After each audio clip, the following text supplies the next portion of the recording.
Hi-yo people, you are watching Kind of World Podcast, Episode 7, recorded on Monday, May 28th, 2012. This is a video podcast where I, the Mr. Nep, talk about games, anime, and whatever I'm currently working on to upload to YouTube on my main channel. As usual, I'm going to start off by saying thank you for watching. I'm glad that there's somebody out there watching this. It makes me happy to know that it's being watched by somebody, and hopefully you enjoy what I have to say. That basically make me the happiest if you actually enjoy this. It wasn't like a bore or a bad thing for you, basically. If you enjoy it, then I'm happy, basically. So I hope you enjoy this episode, and this week, the video you'll be watching today is going to be from Spider-Man Edge of Time. I was just recording myself doing a little practice of the game so I could remember the paths I need to take and stuff like that. Basically reference for myself, but yeah, I was just trying to get through the game as fast as possible so that by the time I actually do a recording of a Let's Play of the game, I'll be set. Basically, I don't know what to do. And I have a pretty good idea because the game is pretty short, and it's probably like my biggest complaint with the game. Like, the length is the part that did not make me want to drop down like $60 on the game, or even 30. Like, I paid 20, and yeah, it's entirely because of the length, because my recording is about 2.5 hours of recording, and I was about 2/3 of the way done with the game. So yeah, the game is really short, and just, yeah, for that reason I just wouldn't have paid $60 for it. But it is a fun game, it's pretty well done. I really enjoyed it. As you'll see, I do pretty good at the game. It's just a blast to play, basically. But enough about that. This week, you may have noticed that I'm not recording on Sunday, it's on Monday instead, and it's basically the same reason for last week, because last week I'm supposed to be recording on Sunday, but on Monday last week I was going to watch The Avengers, and on Monday, which is today, I was going to watch Men in Black 3, so for that reason I delayed the recording for one day so that I could talk about the movie that I already had plans to watch. So yeah, this will be the last time I do it. Starting next week, it's going to be actually recorded on Sunday like I'm supposed to be doing, so yeah, sorry for the delay, but yeah, that's the reason. Well, at least the reason for why it took a while for me to record, not the reason for why it comes out later after that. It's entirely because I'm editing the podcast and it takes a while. And last week it took longer than it should have because I kind of got lazy with the editing because, for episode 5, the editing pretty much took up my entire life. Like, any spare time I had was spent on the editing, and that kind of drove me crazy. So I took the exact opposite approach for episode 6 this time around, and instead I just kind of went at a slow pace editing the podcast, slowly but steady, basically. And that basically meant it took almost an entire week. Actually, I think it was an entire week to edit the podcast. So yeah, I'm gonna try and avoid that this time around. But besides that, let's just dive right on for this week. This week, like I just said, I watched Men in Black 3 today, and for the most part, I enjoyed the movie. I thought it was a pretty good, decent movie. It was a fun watch, and, I was a fan of Men in Black 1 and 2. I even watched Men in Black 2, about an hour before I actually went to the movie theaters to see Men in Black 3. And I saw Men in Black 1 a few weeks ago. So, I was, for the most part, refreshed on Men in Black movie 1 and 2. So, I had slightly more enjoyment with Men in Black 3. It does do slight nods to 1 and 2, but not too much. So, for the most part, you really don't even really need to know anything about 1 and 2. The basic premise is all you need to know for part 3. Besides that, the conflicts and stuff for part 1 and 2, you really, really do not need to know. The only characters you need to know from 1 and 2 are Agents J and K, the main characters, and that's it. Really, any of the side characters, you really don't even need to know them. And actually, I have a couple of complaints about the movie. I did enjoy it, but I do have some complaints, here and there, that I didn't like about the movie. First off, they kind of wrote off another character again. In part 2, before the movie even started, they just had, one sentence at the very beginning of Men in Black 2 saying how Agent L was neuralized, so she just became a civilian again. And that was her whole cameo. Just that one sentence was her entire cameo for the movie because she never actually physically shows up. And they do it again for another character in part 3. And instead of being one sentence, they had one short scene for the character. And, you know, that was disappointing that they did it again. They got rid of another of the side characters, which it's really disappointing that they're doing this. But at the same time, I didn't have too much of a problem with it because it actually gave a doorway for a new character to show up and to, like, have a story about her. And it kind of helped the movie for part 3 in a way by getting rid of that character and flip-flopping it with another character. So it kind of helped the movie, but at the same time, you know, as a fan that has watched 1 and 2, that was kind of disappointing that they had to do that again. But besides that, like, I had one more complaint about the movie, but you know, the rest of the movie, I have to say, I do need to get into some of the positive, because the movie really was pretty good. It was enjoyable. It was yet again Will Smith, like, being Will Smith with his comedy and the way he handles things. You know, he was doing it again this time around. And, you know, it was just good, fun laughs whenever Will Smith was, like, neuralizing just civilians and saying the weirdest stuff before. And this time around, he's doing it again, like saying something like, one of the things he said to them is, like, to the civilians, he said, you remember when you tell your kids that your goldfish ran away, but what you really did was you flushed them down the toilet? Well, this is what happens when you flush them down the toilet. Don't lie to your kids. You know, he said something like that, and because the alien he was fighting was some sort of alien fish, and so, you know, he just made the neuralizing story related to the fish story, and it was really enjoyable. Like, you know, he does good comedy, basically. And in terms of comedy, like, you know, even without Will Smith doing the jokes, you know, it was pretty enjoyable. It was pretty well done. Like, I was laughing plenty of times throughout the movie. And of course, you know, like the Men in Black 1 and 2, there's always, like, these creepy, ugly, disgusting kind of aliens, and they did it again in part 3. Like, you know, part 1 had giving the birth to that baby alien that ended up spitting on Agent J's face, and part 2 had tentacle monsters, and no, seriously, tentacle monsters, well, aliens, but whatever.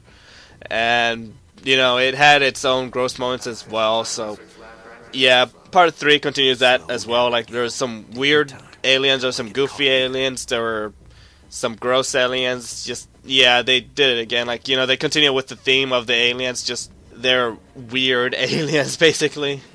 And as for the story, I thought it was pretty good. Like, the original thought, like, whenever I heard somebody tell me about the synopsis of the part 3 movie, I thought it was dumb. I thought, like, why did I have to do this? Like, this is so dumb. With the time travel thing, it's just gonna be a really bad story. It's just a disaster waiting to happen. Like, I did not have good hopes for the having to travel back in time, because just whenever you do time travel stories, like, there's so many problems. Like, it could easily just blow up in your face and become a terrible story. And I was basically really worried coming in. Like, I had no idea if this was going to be a good movie or not. I just wanted to watch it.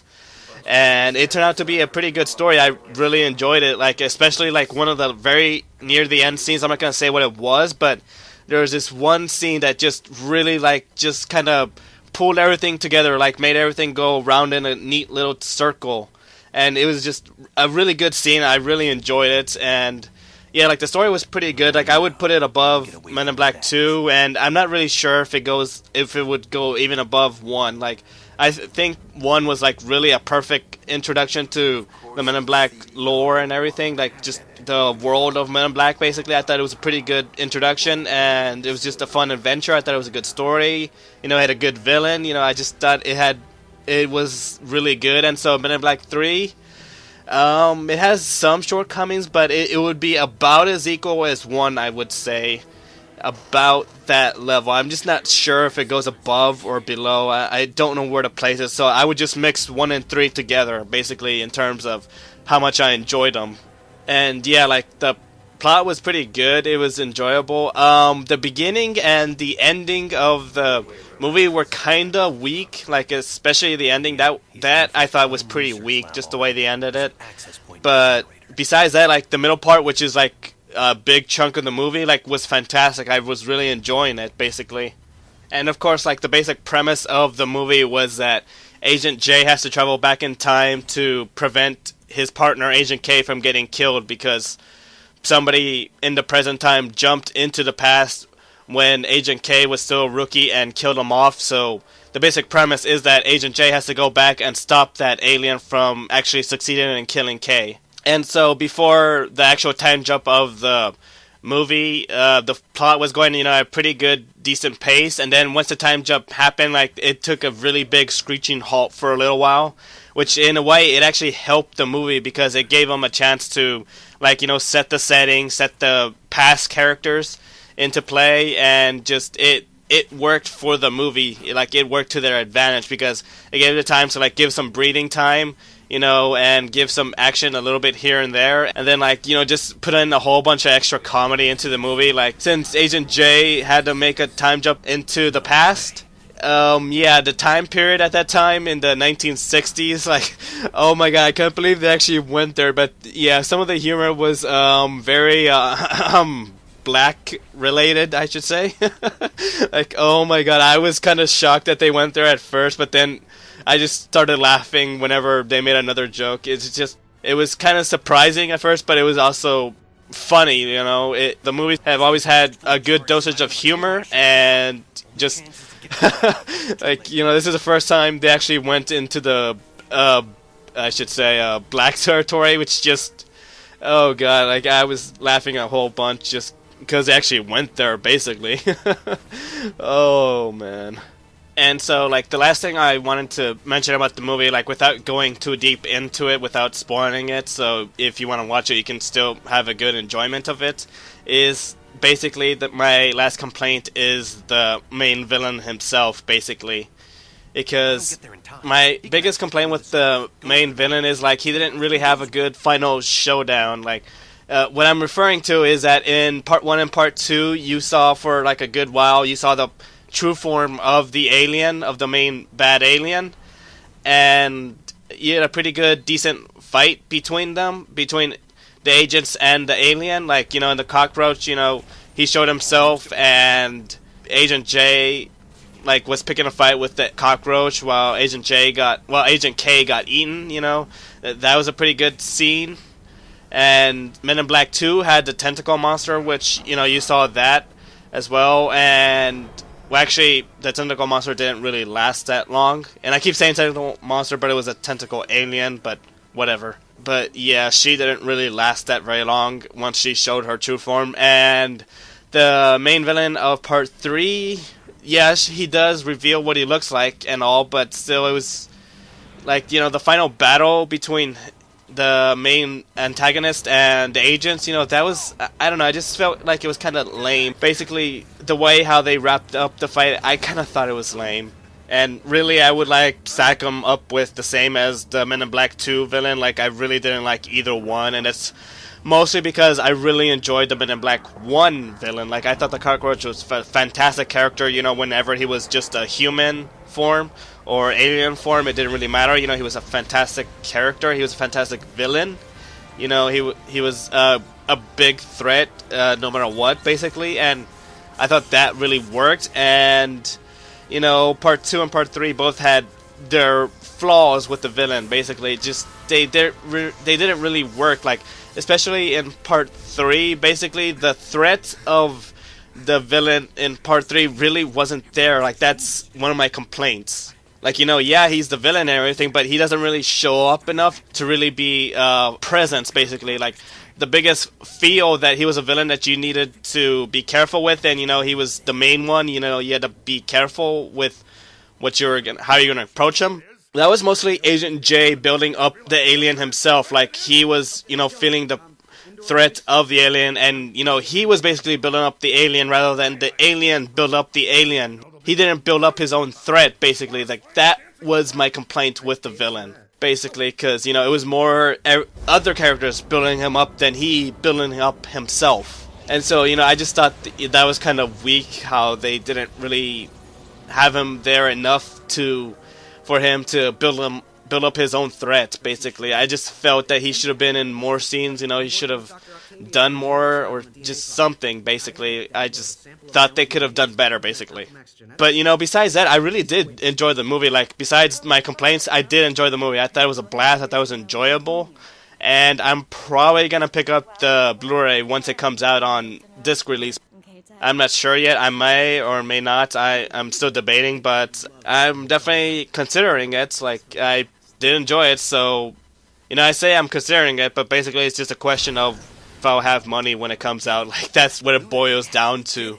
If I have money, then yeah, I'm gonna end up picking it up.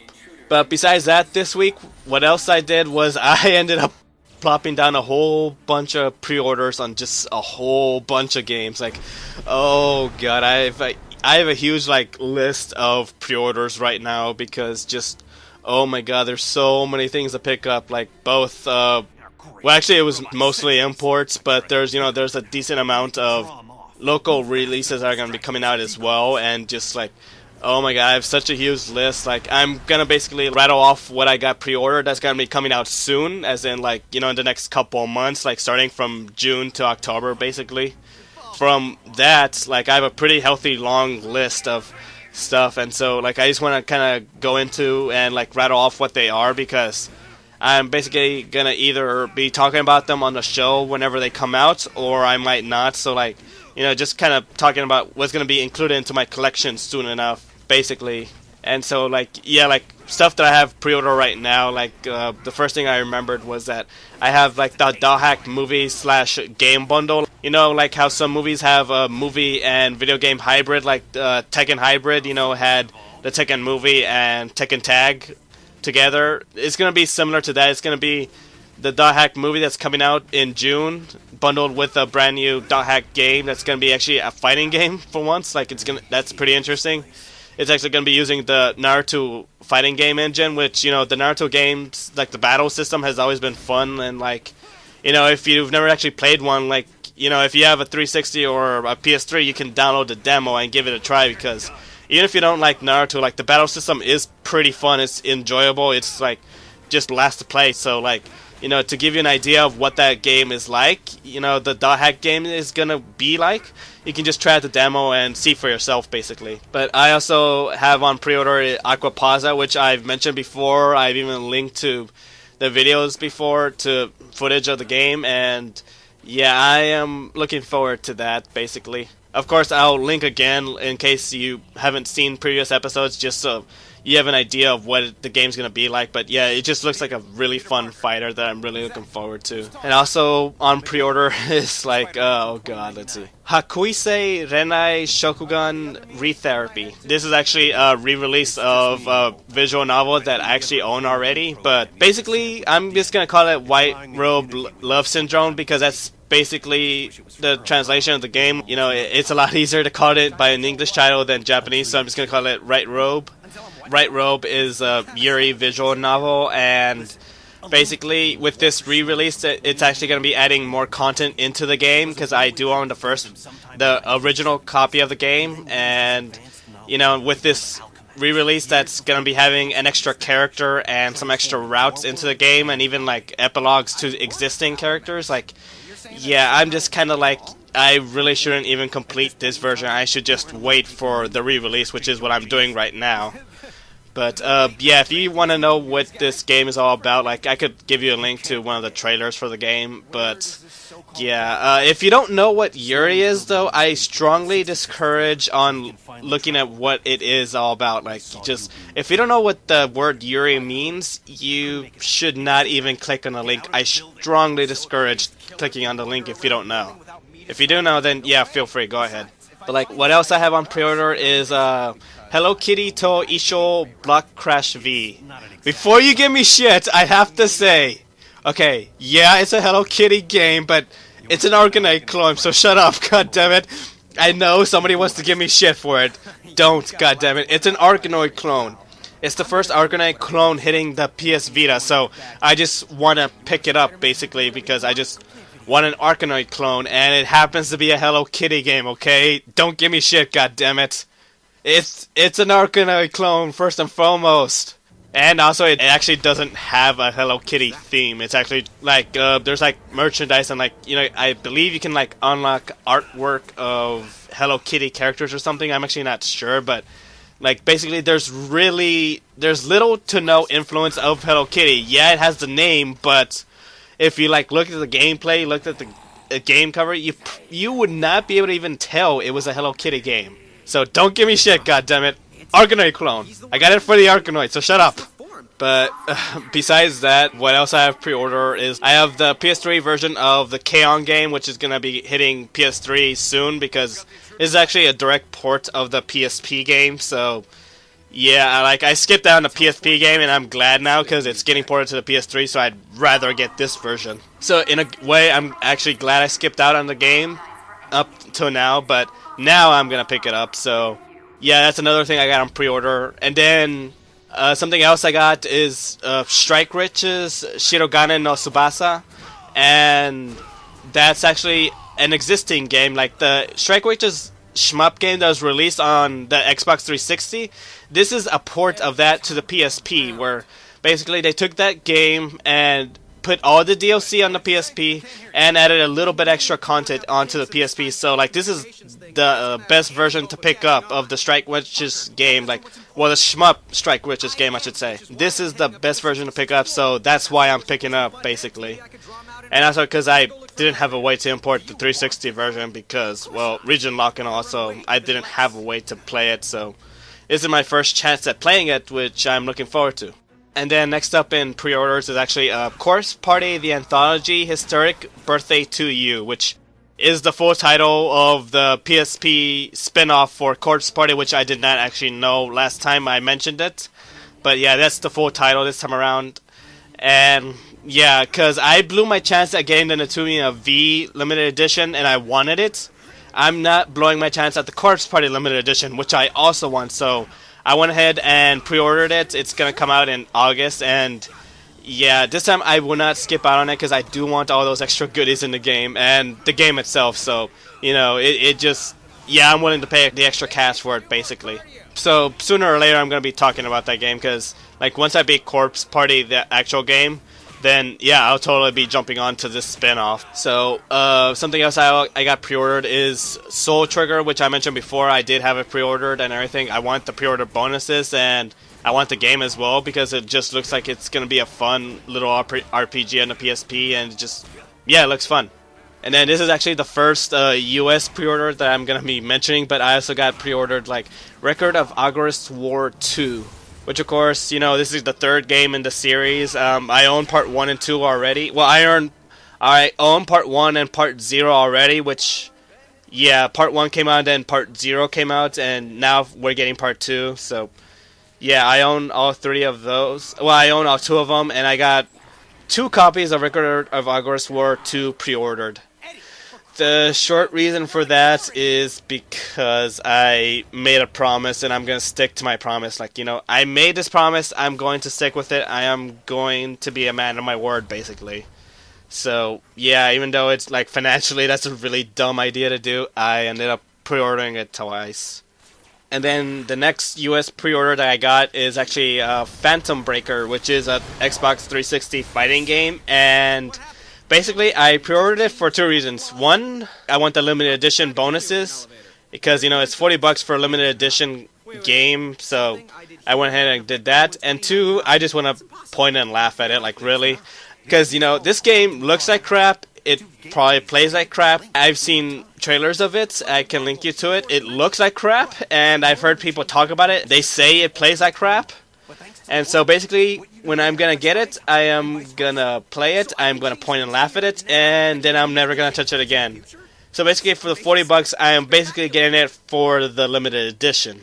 So yeah, it's pretty much a rip-off because I'm barely going to touch the game, but yeah, I just did it to point and laugh, basically, because this is going to easily be the crappiest game I'm going to buy this year. Like, without a doubt, I don't think there's going to be another game that's going to be this bad, but yeah, it's going to be a crap game, but I want to point and laugh, basically. And then my next US pre-order I got is actually Gravity Rush, which is a game I've been anticipating for the Vita for a while now. I'm looking forward to it. You know, I got it pre-ordered, so I got that extra DLC that's coming out, that's going to be given out for those that pre-order. I'm going to be getting that, and I'm looking forward to the game. Like, I've been excited. Like, this was like the first Vita game that was announced that like really immediately caught my interest, and so I do want this. Like, I want to play it. I'm really looking forward to it. And like really, I got nothing else to say except I want it. And so third to the last of pre-orders that I got is Amazing Spider-Man, which I mentioned before. Like I was leaning towards pre-ordering it, and I did pre-order it. So I got it pre-ordered. I'm gonna be getting the Stan Lee DLC when it comes out. I'm looking forward to the movie. I'm a Spider-Man fan, so I wanted this basically. I'm probably gonna regret paying $60 for it. Like that's a pretty safe bet, but I still want it, so I'll bite the bullet for this. Like really, I'm really leaning towards this is gonna be a mistake, but I'm going through with it anyway. And then second to last, what I got pre-ordered is actually Artillery Maruru, which is actually coming out tomorrow, but Nipponichi actually sent me an email saying they shipped it out over the weekend, so I should be receiving it tomorrow or like sometime this week, basically. Like I should be receiving the game already. Like technically it's still a pre-order, but by the time this podcast is released, I will already have it in my hands, basically. So that's a pre-order that's already coming its way over here. So I'm going to be enjoying that whenever I beat Totori, because I want to play them in order. I've beaten Verona. I'm going to play through Verona again before I jump into Totori, because I lost my save file. So I need to do Verona one more time and then go into Totori. And then after that, I'll go into Maruru, which kind of sucks because I own all 3 games, and yet I've only played the first one, and I don't want to play the other 2 until I've completed another playthrough of the first one. So I'm kind of screwing myself over, but I do want to do this, so that's what I end up gonna be doing, basically. And then last on my pre-order, which actually is the latest in the pre-orders, it's actually coming out in October, is Zero Escape Virtue's Last Reward, which is actually the next game in the 999 game. Like, if anyone's ever played the 999 game on DS, which is 9 persons, 9 doors, 9 hours, I think. Like, I forget the order, but that's what it means, basically. It's the next one in that. And so, like, it's actually a direct continuation of that, because, like, there's actually at least one character from that game coming back, and the person is actually older by a little bit, by a couple years. So, a couple years after the first one, this one happens, and so I'm looking forward to that, because I was just like blown away by 999. Like I thought it was fantastic. I thought it was great. I really enjoyed myself, and just really I was blown away. So I'm looking forward to playing this next one. So I'm anticipating that. I got a pre-order. Like that's another thing I want as well. But that's all the stuff that I got on pre-order. Just like that whole thing I mentioned just right now. All that stuff I got pre-ordered that's gonna be coming out within like the next couple months, and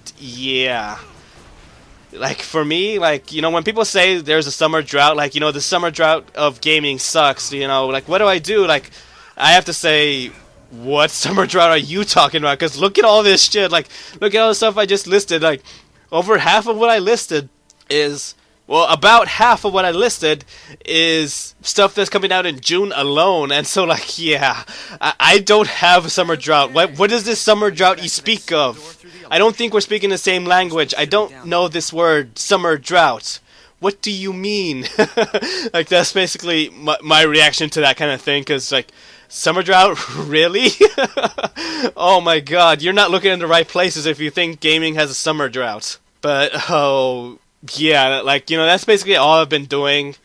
And so I'm going to be taking a break now, and when I come back, I'll be hitting the news next. But for now, I'm just going to be taking a break, so I'll see you in a little bit. But for you won't even notice a thing. So, break time.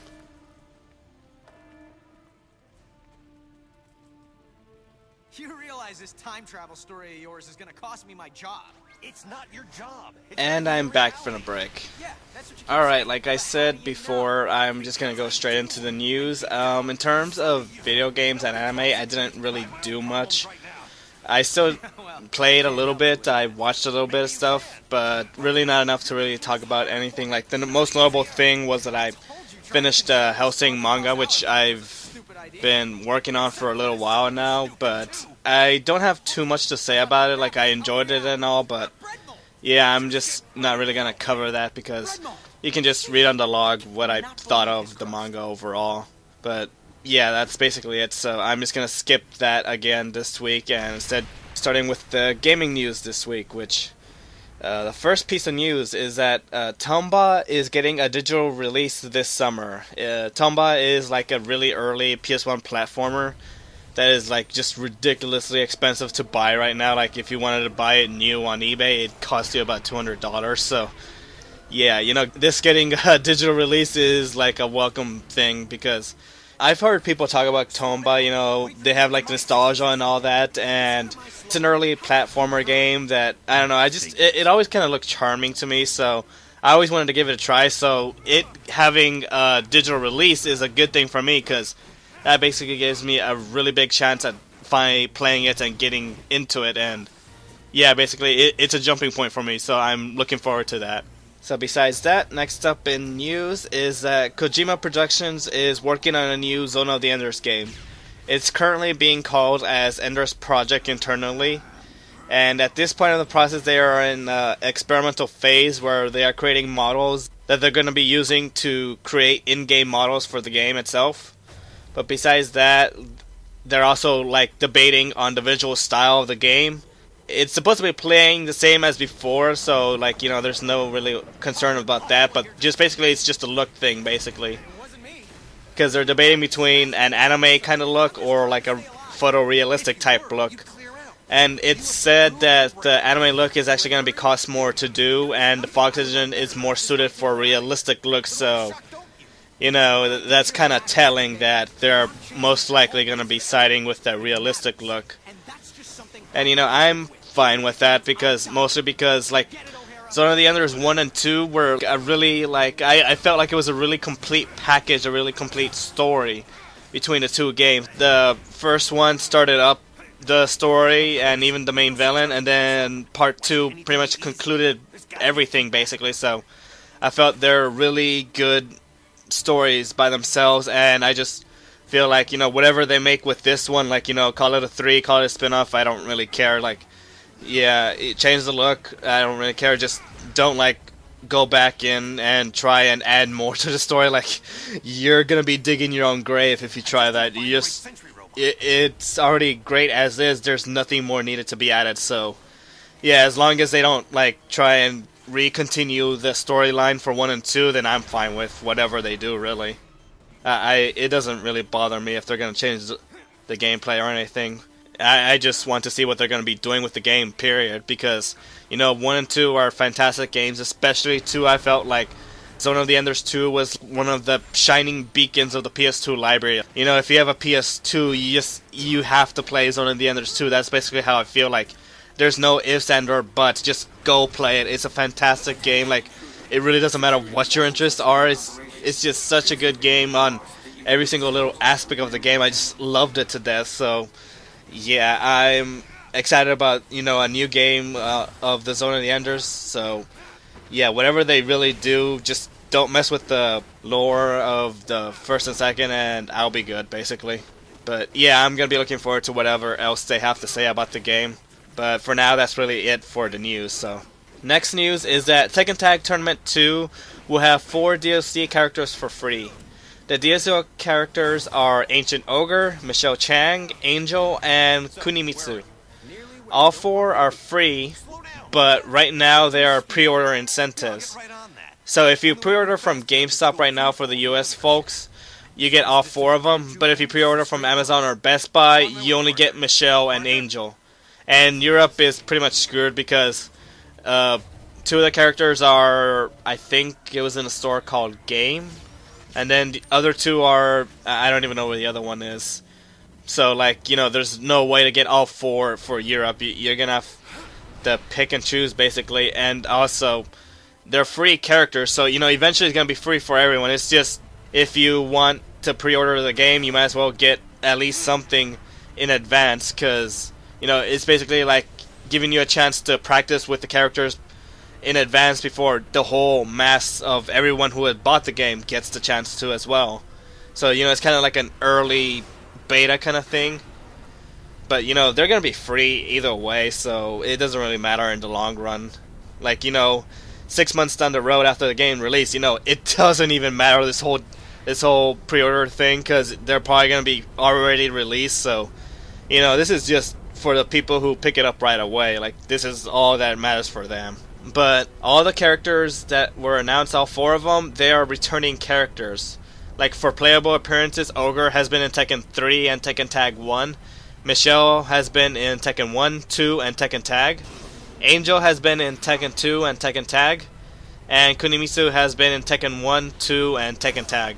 So, you know, they pick characters that people are already familiar with, so that's a good thing for the fans, I suppose. Like, to be honest, I originally started playing the game in the arcades with Tekken 3, so a lot of these characters I don't even know who they are, because I've only played like Tekken 3, Tekken 4, 5, 6. I'd never actually played Tag or 1 and 2, so yeah, like my knowledge with these characters, yeah, it's pretty much not there. I don't know these people. And in Tekken 3, the only characters I ever played as was Eddie and Martial Law, so yeah, basically my knowledge with the characters in 3 is also pretty much non-existent. It's only until Tekken 4 where I actually started playing with other characters. So basically my knowledge of these characters, I don't have any. So, you know, it's going to be a new experience for me. But yeah, Tekken Tag Tournament 2 will be hitting US in September 11th and Europe in September 14th. And so because it's going to be that pre-order incentive at GameStop, I'm going to be pre-ordering from there whenever I get my next paycheck, which will be soon. So yeah, I'm going to be definitely pre-ordering it. I'm just going to drop all the money right then and there, so I just have to go pick it up at the store whenever it hits stores' shelves, basically, because I really do want this game. And so next gaming news is that Resident Evil Chronicles HD is going to be hitting PSN on June 26th as a bundle. They'll be released separately on July 17th, so it's going to be quite a bit of a time difference between the bundle and getting them separately. But the bundle is going to be $27 for both games, you know, both the Wii games that are getting ported. So yeah, if you want them, it's going to be $27. If you just want to get them separately, then it'll be $15 each. So, you know, it's actually a good deal to get it as a bundle. You'll be saving a little bit of money if you're actually interested in both. And it's kind of a weird number going for 27, like, why not 25? But I'm just nitpicking, so it doesn't really matter. And I haven't bought, like, either of the Wii versions, so I'm actually eager to get this version so I can actually jump in and start playing them. I just was kind of lazy with picking up the Wii versions. I was just kind of negligent, and then this got announced, so I just totally dropped the idea of even getting the Wii version. So I just been waiting for this one, so I'm actually looking forward to this. This is actually going to be my first experience with Resident Evil 2 and 3 and Veronica and whichever other ones they cover. I don't know which ones they cover, because I did play a little bit of Resident Evil 1, and I progressed for maybe like 2 or 3 hours of gameplay, only to die and not having saved the entire time. So yeah, I just kind of got mad and just didn't continue playing the game. But that was basically my own fault anyway, so yeah, I never actually really got too far with Resident Evil 1, and I never even played 2 or 3 or any of the others, actually. Like, my experience with Resident Evil is 1, 4, and 5, basically. Like, no joke, I haven't really played too much of Resident Evil, but I do enjoy what I've played. Like, one day I'll actually bite the bullet and go back and play Resident Evil 1 again. And then, you know, I'll give 2 and 3 a playthrough once I get through that as well. So one day I'll definitely get through it, but for now I'm probably going to be playing Resident Evil Chronicles first before those. So this is actually being my first taste into a lot of this Resident Evil lore for me, so I'm actually looking forward to all of this. But lastly, for the gaming news, is probably the big one that's really going to be affecting me quite a lot. And that is that Demon's Souls servers are going to be staying online. Like, Atlas announced that they're going to continue the servers for the foreseeable future. I don't know how long that means, but that means, like, I don't have to worry about that deadline at the end of May anymore. Which, by the time this is uploaded, it's probably not even going to be May anymore. But yeah, basically, that makes me really happy. I don't have to, like, put everything on hold anymore. I can actually go at my own pace, go at my own leisure now. So yeah, that doesn't mean I'm going to completely ignore the game or anything. I'm still going to be plowing through it because I do want that online experience. I want to get as much online experience as possible. So this is not something I'm going to be slacking off, but this is also not something I'm going to be rushing through anymore. So I can actually go back and do other stuff now, which I'll go into in the news channel when I get to that, what I'm going to be start going back to and working on. But that's actually it for the gaming news. So next up is actually a little bit of anime news, a decent amount this week. And so next news is that both the high school and college continuations of the K-On! Manga are going to be ending in June of this year. And you know, K-On!, for those that don't know, is like a high school girl manga about 4 girls who start up a light music club, and that's basically the basic premise. It's just their lives, and eventually it becomes a 5-person group. But yeah, the original manga ran for 4 volumes, and then shortly after the end, a continuation of the graduated girls in their college days began, and a continuation of the high school girls that remained in high school began as well. So, you know, there was a high school and college continuation. It's kind of depressing that neither manga ran for very long. Like, I think it's just been running for about a year, and you know, both mangas are getting an ending already, and I don't even think either one has actually gotten a tankobon release at all. So I think by the time this finishes, I think they'll be able to each have 1 volume. You know, 1 volume of the high school, 1 volume of the college. I don't even know if they could pull that off, or they have to bundle it. I don't know what they're going to be doing. But, you know, all good things must come to an end. So, yeah. You know, I am a K-On! Fan. Like, I did enjoy the anime when I watched it, and I bought all the mangas. Like, I have the volumes in my house. I haven't actually read them, but I do own them. So, eventually, you know, it's in my backlog, so I have to get through it. But eventually, I'll also read the manga, and then I'll be craving the continuations, because I haven't gotten to that yet, because I haven't gone through the manga. So yeah, eventually, you know, this is going to actually hit me that, you know, there's nothing left for the K-On! Universe, basically. So, you know, that's kind of depressing. It hasn't really sunk into me yet, because I haven't really dived deep enough into all the K-On! Stuff to really matter yet, but it's only a matter of time for me. Next in anime news is that Nippon Ichi will be releasing the anime Dororo-kun Enma-kun Mera in September 11th. It will be under the name Ghastly Prince Enma Burning Up. It's actually the latest of Go Nagai's Enma-kun franchise, and for those that don't know, like, Go Nagai is a well-respected creator for like a whole bunch of different titles, and a regular anime fan will pretty much know who it is already, but for those that aren't, basically, Go Nagai has created stuff such as Cutie Honey, Devilman, Mazinger Z, Getter Robo. You know, like, he's the man behind those creations, basically. And so, like, you know, he's done all kinds of stuff. I've watched a little bit of his stuff. This is going to be, like, the second title I'm going to watch from start to finish. And so, yeah, I'm actually interested in picking this up, because the anime looks interesting, and it's just really weird, kooky Japan thing. Like, you know, this is something that can only come from the mind of a Japanese person, basically. It's just so out there and kooky, weird, basically. And, you know, it basically has my interest. It took forever for the announcement of the release, though, because, like, it was originally announced that Nippon Ichi had the license in July 2011, and they barely announced it just now that they're releasing it in September 2012. So, yeah, you know, quite a long wait between both things. So, yeah, I don't know why it took so long, but it's coming out finally, so I'm looking forward to picking that up. Lastly, for anime news, is that Aniplex USA confirms that the Bakemonogatari anime will be released on Blu-ray for US. You know, they originally announced that they licensed the Bakemonogatari anime, and now they're saying it's going to be released on Blu-ray. Right now they're saying that it's going to be a subtitles-only release, and it's not going to be a straight-up import of the Japanese release. Like, it's actually, this release is going to be produced in-house.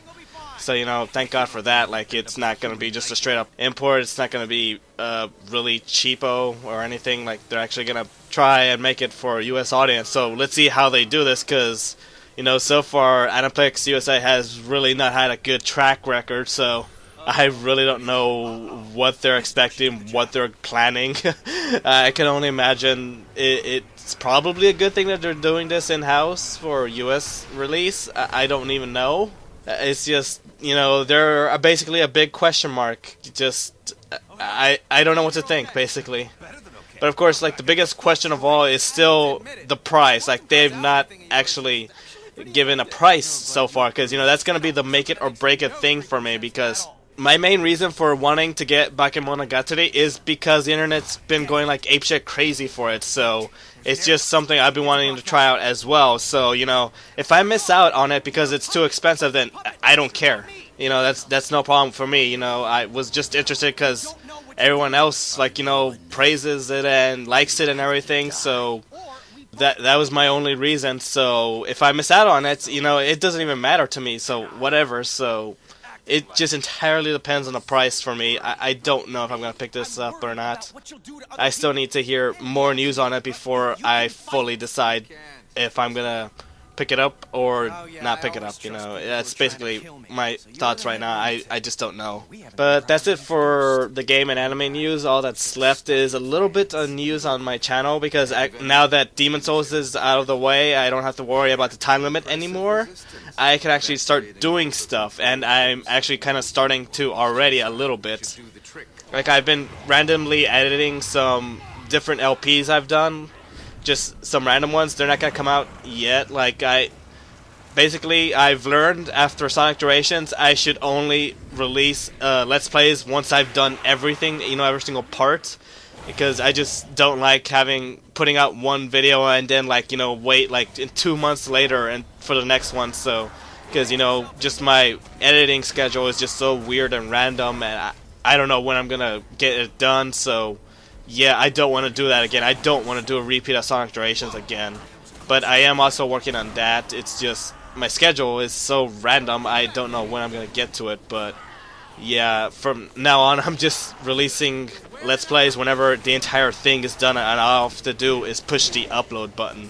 So yeah, I'm not going to say what I'm working on. It's just random stuff. Literally, like, I hop into one thing, work on it for a couple minutes, and then hop onto another thing, work for it maybe an hour, then hop onto something else, take a break, and then, the next day I do the same thing over again. So, it's just so random. I don't really want to give what I'm doing.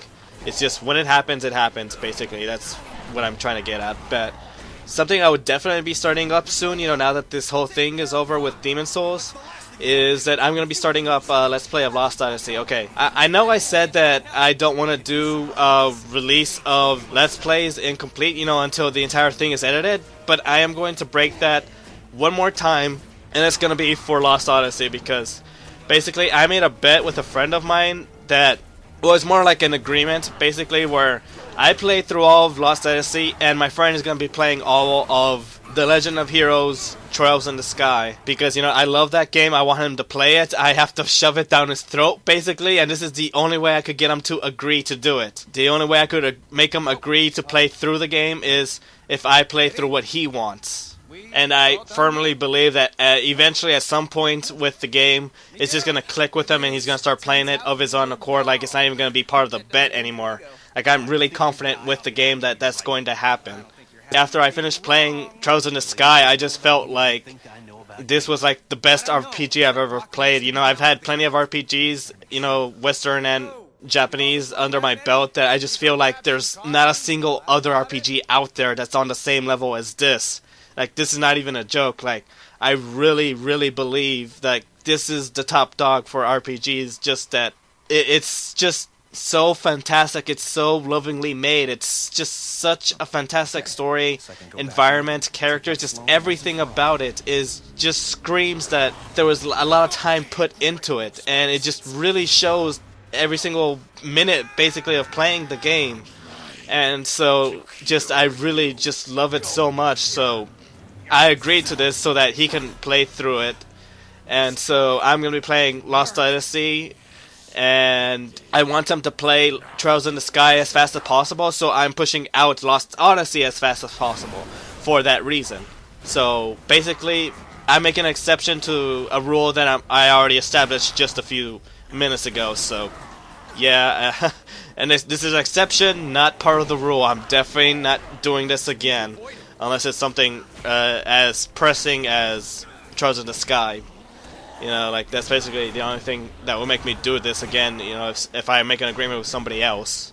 And so besides that, I don't got anything more news or anything else to say. It's just moving on straight to this week's weekly random insert, which in this week, I've also been working on a video, kind of like a fan video for somebody, because there's a YouTuber out there that I really respect and admire, and I just think he creates quality stuff. I like what he has to say, you know. I just really enjoy his videos, and so, you know, as a fan, I'm creating a video of him, basically. The YouTuber I'm talking about is somebody called Spaztique, and basically he did a let's play of a video game called Cat Planet, and so in this video he referenced how somebody before him had done a let's play of Cat Planet as well, and that was somebody called Robe on YouTube, and you know, he was talking about him, you know, making comparisons and such, and Robe himself, you know, he has a fan base of people as well, and a fan of Robe made a video of him where they basically counted every single time he said the word Cat Planet. You know, they actually had a little counter on the bottom, and just kind of just went up every single time he said Cat Planet, Cat Planet, Cat Planet. Didn't mean to do that. Cat Planet, Cat Planet. Totally did not. Cat Planet. And so, basically, I want to replicate the same thing for Spastique's video, and that's actually what I've been working on.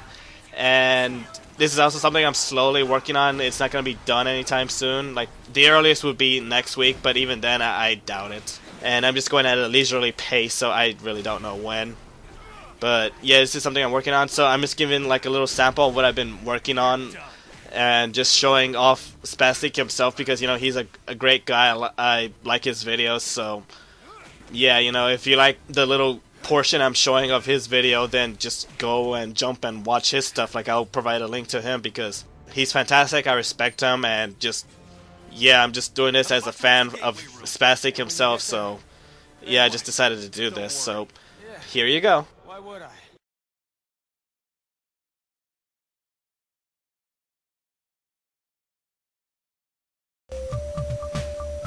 Hello Internet, this is Spaztique. For no apparent reason, let's play Cat Planet, live on Ustream. Anyway, Cat Planet was made famous by a little Let's Player you may have known as Robe, and once again I'm going to check if I'm recording because I'm super paranoid about it. Yep, I'm going to leave this down here so I can see if I'm still recording. Everyone in the chat room saying Cat Planet, lots doing Cat Planet, like go in the middle of a field. Yeah, the video by Robe is super quotable. You can explore Cat Planet. Of course, it's monochrome. This is his house. It's a hovel in the middle of nowhere, and he's all Cat Planet, Cat Planet, Cat Planet, Cat Planet. Something about this game makes it very Let's Playable. Later it gets very difficult, it's way radical, you're in a cat village, and the dialogue is just so out there. Ninja Steve just said, you and Owen, it was a cat planet. In fact, someone actually made a remix of that. It's so cool. Another thing about the controls. You can actually hold the up button to fly up faster, or you can hold the down button to fly on a level thing. Well, it's still on Cat Planet, but it's mostly just flying around. Okay, bye, Mr. Cat. Again, it's so freaking ridiculous. Everybody Cat Planet tonight, like it's $15.99, the price of a regular Cat Planet. Yeah, it's impossible to play this game without that. Let's wait more Cat Planet without that freaking LP running through your head. Cat Planet, Cat Planet, Cat Planet. Alright, I'm done, so yeah, that was basically this week's weekly random insert. It wasn't particularly long because, again, I haven't finished it, and it's a 16-minute video, so I'll finish it eventually, but yeah, this is just a little sample of what I've been doing. So that's basically it for this week. I hope you enjoyed the show. I hope you come back next week. If you want to, you can leave a comment, PM me, or post in the thread of this podcast that's going to be posted on Retroids.com. You can find me on YouTube or Retroids. It's your choice. So this is the end of the episode. Until next week, farewell. Good try, Spider-Man, but I've had 100 years to plan this. Keep your friends close and your enemies closer. I kept you close to keep an eye on you, make use of you. But now you're done, and I'm done with you. O'Hara. A little help? O'Hara, if you're there, I got nothing left. No power. No nothing. You tried to warn me. I was an idiot. Stop talking about yourself in the past tense. This isn't over. Spoken like someone. I wasn't here. I will be. Just hold on.